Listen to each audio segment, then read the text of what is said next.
So here is our orange blossom, and this is part 2, and we're going to put together the pieces. And I'm at the point where I've got all the half square triangles. Those are the ones for the pinwheels, and these are all the rest of them. And you can see all the little trimmings we took off of all of those, so to make them all 2.5 by 2.5.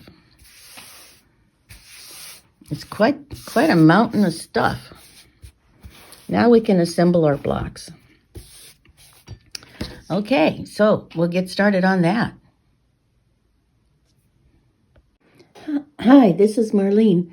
We've got the blocks. This is how they're going to be laid out. So I can, on my whiteboard or my design board, I can do 6 blocks at a time. Now I can go through and sew them all up in rows, and then lay the rows down and do the next row and just sort of do them as an assembly line. So that's how I'm going to proceed. And then you can see here I've got all my little stacks made. Here's all my blue guys. And then the solids and their matching half square triangles. So it's sort of a process, and we're just going to go through it, and we'll come back when we're getting ready to put them all on the big wall, to determine where positioning on these. So I'll be in touch. So here we are in progress. We've done the first line, and I opened them up so I can remember which way is which, because I am so visual. It's hard for me to conceptualize where these blocks and which directions they're going without this road map. Now, that's my limit. Those are some of my limitations. So I'm really happy that I made this piece of batting on a piece of cardboard, because it sure works good. Okay, talk to you soon. So this is what the block is going to look like that makes up the pinwheel. So I need 9 of those. 9 of these, four of them together. So that's going to take a little while, but we'll get them done.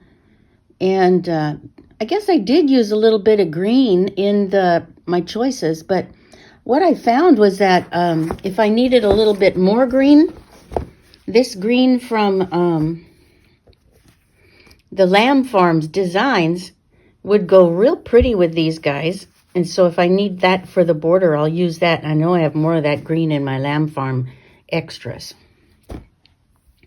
Anyway, so that's our blue pinwheel, and we'll get back to this in a little bit. Hi, everybody. This is Orange Blossom, Winter Blossom, Part 2. So we have a finished product now. And let me show it to you. Here it is. Mine did not come out square. Either I miscalculated on the blocks, or the pattern was a little skewed up. I'm not sure. But I put on this polka dot border with the bees in it, because it goes along with the bees in our fabric. So let's see, where's the bee fabric? Here it is. The green one. And the blue one. So I thought that would be fun, just to use up this Hobby Lobby bee fabric. Man, I have had this in my stash for years. But, you know, with Hobby Lobby's history, they probably still have it. Okay, so that's what I did. And what I had to do is I made it what I felt was the directions for the pattern. And I ended up with everything you see here except 2 blocks. 2 of these blocks. These blocks right here. This group. So I made 2 more out of, I think in this case it was the yellow. I added the yellow flowers, I think. Well, I just picked one of the ones that were left and made 2 more blocks, which gave me enough to make this configuration. So we have 6 pinwheels. See, 6 of the pinwheels. And then I put a border on it, and I put it in my stash for flimseys that are ready to go on, like for, I think this would work great for a baby girl, because it is predominantly pink. And there you go. There you have it.